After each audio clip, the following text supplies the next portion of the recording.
Roberto Gonzalez issuing a policy paper claiming that it was lawful. Known as the infamous torture memos, Gonzalez said that they would simply stop calling it torture and call it pressure, and that if someone died in custody from torture, that was acceptable.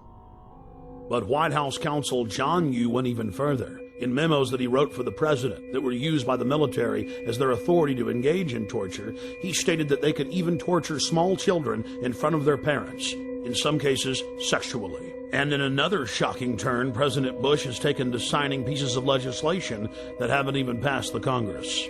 President Bush was also caught engaging in warrantless searches using the National Security Agency to spy on the American people. Bush claimed that he had executive authority to ignore any federal law he wished. The 1878 Posse Comitatus law bars the military from engaging in law enforcement activities against the American people. Bush was caught using the Defense Intelligence Agency, a branch of the Pentagon, to spy on peaceful anti-war activists. He again claimed that he was above the law. Bush then claimed that the Constitution gave him the right to spy on the American people. Of course, the Constitution and Bill of Rights says the exact opposite. In the midst of the scandal, the retiring head of the National Security Agency went before the National Press Club and informed everyone that there was no need of a warrant in America. He chastised a reporter who claimed that you needed probable cause to search someone.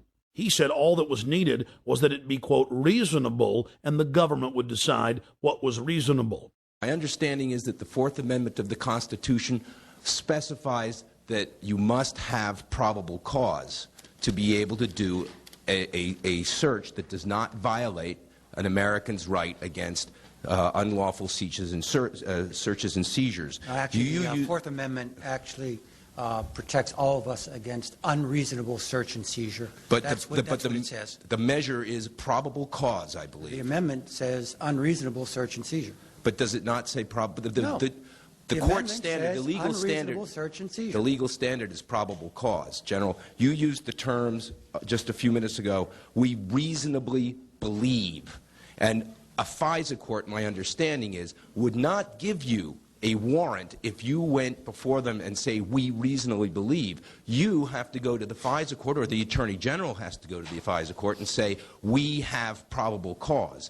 And so what many people believe, and I'd like you to respond to this, is that what you've actually done is crafted a detour around the FISA court by creating a new standard of reasonably believe in place of probable cause, because the FISA court will not give you a warrant based on reasonable belief. You have to show a probable cause. Could you respond to that, please? Sure.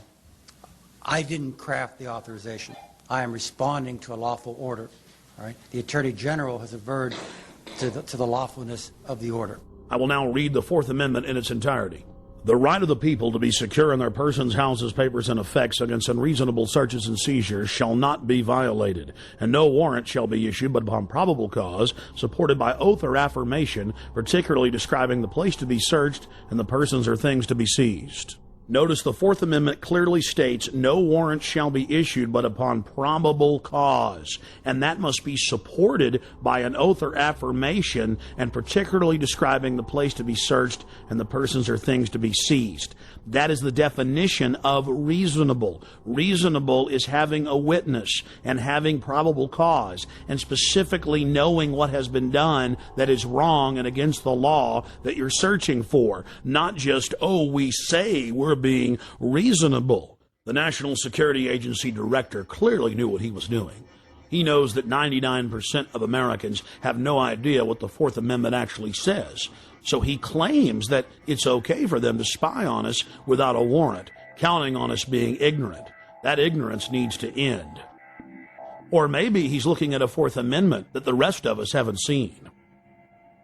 Several years into the occupation of Iraq, President Bush told the world that they had freedom of the press. Now it's been revealed that if you write one story critical of the occupational government, you are instantly arrested and sentenced on average to 30 years in prison. In some cases, reporters are simply executed or tortured. Then it came out that the Pentagon was covertly controlling almost every major newspaper in Iraq, and that PR firms were writing most of the stories in the United States. But it's not just going on in Iraq.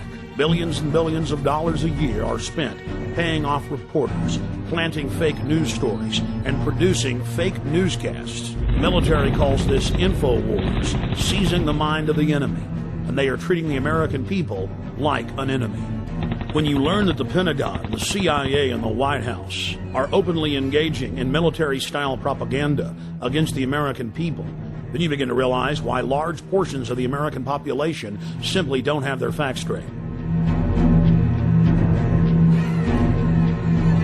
We asked David Shaler about MI5 and MI6 connections to Al-Qaeda.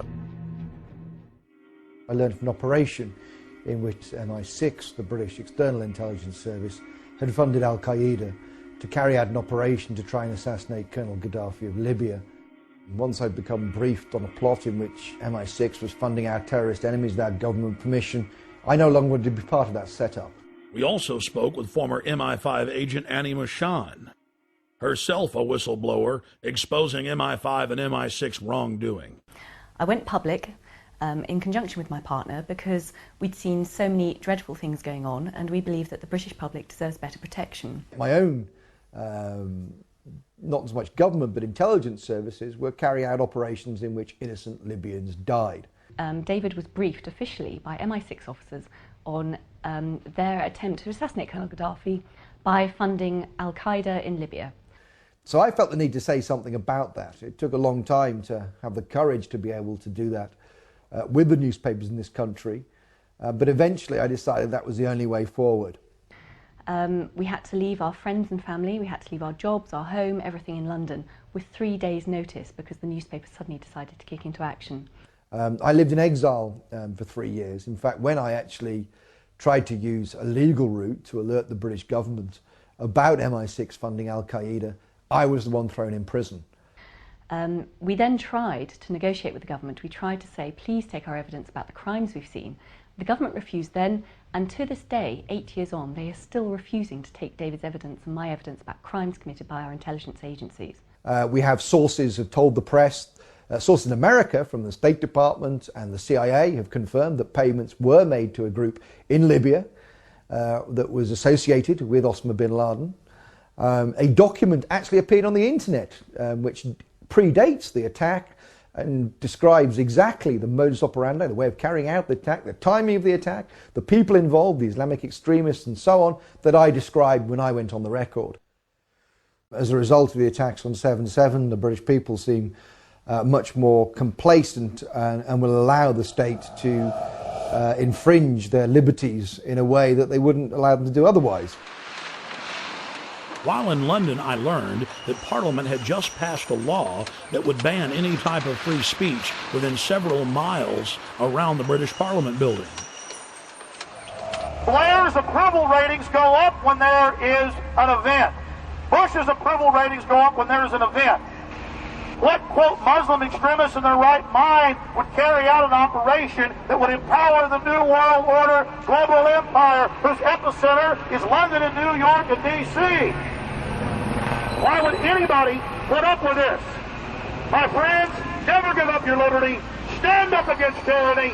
Learn the truth and find out who has the motive. Find out who has the motive to scare you into submission, to intimidate you, to bully you into accepting their wars of global war and empire and genocide. At a time like this, I think people are prepared to give up a little bit of their liberty, aren't they? Just a bit. I mean, yeah, it's okay. I mean, if you've got nothing to hide, it's not really a problem, is it?